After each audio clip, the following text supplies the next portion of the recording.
புகழ்ச்சி, மதிப்பு இதெல்லாம் எல்லாரும் விரும்புகின்ற ஒன்று. பெரியவர்களாக இருக்க வேண்டும், மதிக்கப்பட வேண்டும், புகழப்பட வேண்டும். உள்ளுக்குள்ளே ஆழமாக இந்த ஆசை எல்லாருக்குமே இருக்கிறது. ஆனால் இந்த ஆசையை தீனி போட்டு வளர்த்து விட்டால் நம்மை படுகுழிக்குள் கொண்டு போய் தள்ளிவிடும். இயேசு அதற்கு ஒரு வழிவகை சொல்கிறார். உங்களுள் பெரியவர்களாக இருக்கும்பவர்கள் தொண்டர்களாக இருங்கள். தன்னைத்தான் உயர்த்துகிறவர்கள் தாழ்த்தப்படுவார்கள் என்று எச்சரிக்கிறார்.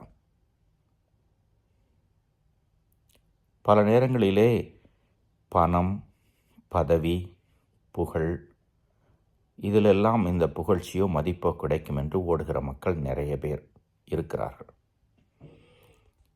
ஆனால் அன்னை தெரசாவை போல, பல புனிதர்களைப் போல பிறரை முன்னிறுத்தி பிறர் நலப் பணியிலே ஈடுபடுத்தி கொண்டு கடவுள் பெயராலே அவைகள் செய்யப்படுகிற பொழுது புகழோ மதிப்போ தானாகவே வந்துவிடும். இப்படி செய்கிற பொழுது அவர்கள் பேசுகிற பேச்சுக்கும் செயலுக்கும் ஒத்து போய்விடும்.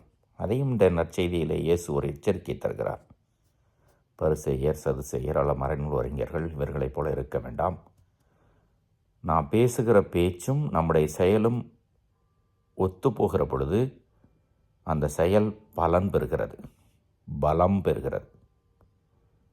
அங்கே தாழ்ச்சி வந்துவிடும். எனவே தாழ்ச்சியான மனநிலையோடு கடவுள் பணியை செய்வோம், பிறருக்காக செய்வோம். கடவுள் எல்லாம் கொடுப்பார். புகழோ பணமோ பதவியோ நமக்கு எந்த பலனையும் தராது. கடவுளே ஒரே வழி, கடவுள் வழியே நம் வழி. இந்த தவக்காலத்திலே பிறர் நலப்பணியிலும் பிறரை முன்னிறுத்தி கடவுள் பெயரால் செய்கிற செயல்களும் நம்மிலே அதிகமாகட்டும். இறைவன் என்று வாழ்த்து பெறுவாராக.